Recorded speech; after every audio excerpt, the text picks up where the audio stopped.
Late last winter, Persona Dancing Endless Night finally came to North America and the United Kingdom after a long wait. During the long wait, there were multiple controversies over the collection, such as having multiple season passes and the lack of canon continuity in Persona 3 Dancing in Moonlight. The wait finally ended, and it landed in stores for $99.99. The collection comes with Persona 3 Dancing in Moonlight, Persona 5 Dancing in Starlight, and previously VITA exclusive Persona 4 Dancing All Night.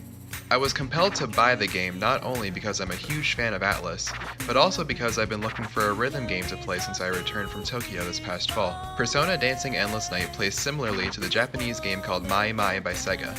It's also somewhat similar to the more well-known OS. There are 6 buttons, 3 on each side of the screen that correlate to face buttons on your controller. Your left and right bumpers and/or your analog sticks can be used to hit scratch notes for extra points. Each game comes pre-packaged with approximately 25 songs that must be unlocked in a fashion similar to Guitar Hero. At first, you have a meager 4 songs, but after completing all 4 you'll unlock a boss song that unlocks other set of 4. This goes on until the entire set list is unlocked. For P3D and P5D, completing certain challenges such as hitting X amount of perfect notes, or wearing X amount of unique outfits, will unlock social links with all of the characters. This is where the flaws in each game become apparent. Speaking as a fan of Persona 3, 4, and 5, the social links in P3D pale in comparison to P5D social links.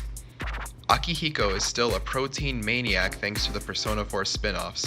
Ken Amada has multiple existential issues that have nothing to do with his personality in P3, and Yukari is still as dislikable as ever. Party members such as Shinjiro Aragaki and Koromaru are missing from the title, with Shinji being available as DLC. If P4D can have Teddy, and P5D can have Mona, then P3 should have Koromaru at least. Even if he was just a supporting dancer or hell, even an accessory was designed after him, he should be present in the game. P5D has absolutely fantastic social links. I loved Ryuji and Yusuke before playing P5D, but this game only made me love them more. The conversations between the men of the Phantom Thieves are as juvenile and hilarious as you'd expect, with the conversations with the ladies being amusing and heartwarming at times. P4D is missing social links completely, but we'll talk more about P4D later. Anyways, for all the good that P5D does with social links, its track list is pathetic compared to P3D. P3D has the best track list out of the entire collection, with songs from P3, P3 Fez, P3 Portable, and PQ.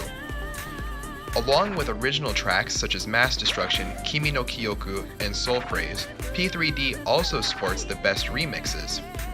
I personally love the remixes of Time, Way of Life, and Brand New Days. P5D has its fair share of good songs like Price, Rivers in the Desert, Life Goes On, and Tokyo Daylight Remix, to name a few. But it's missing crucial songs like Willpower, Whims of Fate, and Beneath the Mask. Remixes of Willpower and Beneath the Mask are available as DLC for about $7.99 each, but to exclude the original songs is sinful. Rest assured that there are still plenty of great songs in each game to jam out to while you unlock all of the extra content. Extra content ranges from accessories and outfits to dress up your dancers, to social links, new songs, and the hardest difficulty mode in the game, All Night Mode. In my opinion, the best unlockable is definitely All Night Mode. The skill required in All Night Mode brought a whole new level of satisfaction to me, and getting a King Crazy score on every song has become a goal for me to reach in my spare time. Sure, it's fun to dress up the characters too, but because some social links require the player to use as many unique outfits as possible, I normally end up just hitting the shuffle button for their outfit. These unlockables are much more fun to acquire than they are in P4D, which we will discuss now. P4D is different from P3 and P5D in that instead of social links, there is an entire story mode. The story mode is lackluster at best and uninteresting. It occurs after the events of P4 and revolves around the investigation team being involved with an idol group. Basically, every member of the idol group has to face their shadows similarly to how the investigation team had to. Despite playing through all of the songs except for one secret song during the story mode, beating the story mode does not unlock all of the songs for free dance mode. To get every song in the game, you have to beat the story mode as well as play through all of the songs again in free dance mode. Furthermore, to unlock all night mode, you have to buy every single item that Tanaka sells. It's a cryptic secret, and I almost didn't bother unlocking it just because I already sank so many hours into the game. Oh right, to unlock costumes and accessories in P4D, you have to go to Tanaka's shop and buy each and every one. That wouldn't be an issue to me normally, but when it comes to accessories, I had to buy the exact same glasses and the exact same headphones for every single character, instead of every character unlocking them simultaneously like in P3 and P5D. On the flip side, P4D boasts the highest difficulty out of all the games. It has more intricate note patterns that are very satisfying to do, such as having a hold note on the right side of the controller, while single notes and scratch notes pass on the left. P4D also has a satisfying track list, but by the end of my time with the game, I was so sick and tired of hearing different remixes of Best Friends and Pursuing My True Self. I absolutely love some of the remixes in the game. Specialist is amazing as always, Now I Know by Yu Miyake is one of my favorites out of all of the collection, and Heartbeat Heartbreak is a permanent classic. Now let's talk about how the games look. The colors of the UI in each game are vibrant and fun to look at. It feels good to hit the notes and watch the colors flash around the screen. P4 and P5 characters look fantastic, with P3 characters getting their first HD remake ever. Everyone looks fantastic, and I really hope that the rumors of P3 getting a remake are true. Rarely did the colors of the notes blend too much with the background action, and that's impressive considering the sheer amount of notes that can be present at once. And about the DLC, I absolutely think there's too much. There's a song season pass for P3D and P5D, a costume season pass for P3D and P5D, and a different set of DLC completely for P4D.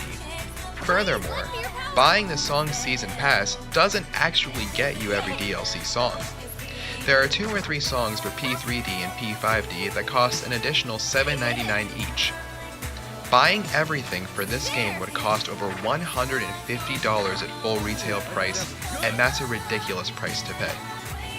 For gameplay purposes, I bought the song season pass for P3 and P5D. I feel that the song season pass is worth the money, but to exclude songs from the season pass is a really shoddy business practice, and I'm appalled that Atlas did that.